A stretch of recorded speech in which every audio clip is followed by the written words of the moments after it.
ನಮಸ್ಕಾರ. ನಾವಿವತ್ತು ಗಂಗಶೆಟ್ಟಿ ಲೇಕಲ್ಲಿದ್ದೀವಿ, ವಾಲಂಟಿಯರಿಂಗ್ ಮಾಡ್ತಾಯಿದ್ದೀವಿ. ಉತ್ಸಾಹಕ್ಕಿಂತ ಪ್ರಬಲವಾದದ್ದು ಮತ್ತೊಂದಿಲ್ಲ. ಸೊ ಇದನ್ನು ನಾವು ನೋಡ್ಬೋದು. ಈ ಎಲೆಗಳನ್ನ ಈ ಟೈಮಲ್ಲಿ ಎಲೆ ಉದುರೋ ಕಾಲ, ಶಿಶಿರ ಋತುವಿನಲ್ಲಿ ಎಲೆಗಳು ಉದುರೋ ಕಾಲ ಇದು. ಇದನ್ನು ಯೂಶ್ವಲಾಗಿ ಬರ್ನ್ ಮಾಡ್ತಾರೆ.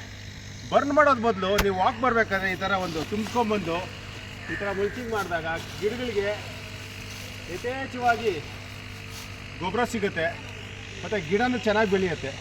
ನೋಡಿ, ಲಾಸ್ಟ್ ಟೈಮು ಮಾಡಿದ್ದು ಗಿಡ ಇದು, ಲಾಸ್ಟ್ 1 ತಿಂಗಳ ಹಿಂದ್ಗಡೆ ಮಾಡಿದ್ದು ಗಿಡ. ಇವತ್ತು ನೋಡಿ ಎಷ್ಟು ಚೆನ್ನಾಗಿ ಬಂದಿದೆ ಇದು. ಸೊ ಅದರಿಂದ ಈಗೇನು ಲೇಕ್ ವಾಕರ್ಸಲ್ಲಿ ರಿಕ್ವೆಸ್ಟ್ ಮಾಡೋದು ಇದೆ. ಸೊ ನೀವು ಮನೆ ಮುಂದೆ ಗಿಡ ಇರೋವಂಥದ್ದೆಲ್ಲ ಬರ್ನ್ ಮಾಡಿದೆ ಈ ಥರ ಇದರಲ್ಲಿ ತೊಗೊಂಬಂದು ಹಾಕಿ ಇನ್ನೊಂದು ತಿಂಗಳೇ ಬಿಡೋದು. ಅದಾದಮೇಲೆ ನಿಮ್ಗೆ ಎಲೆ ಕೂಡ ಸಿಗೋದಿಲ್ಲ.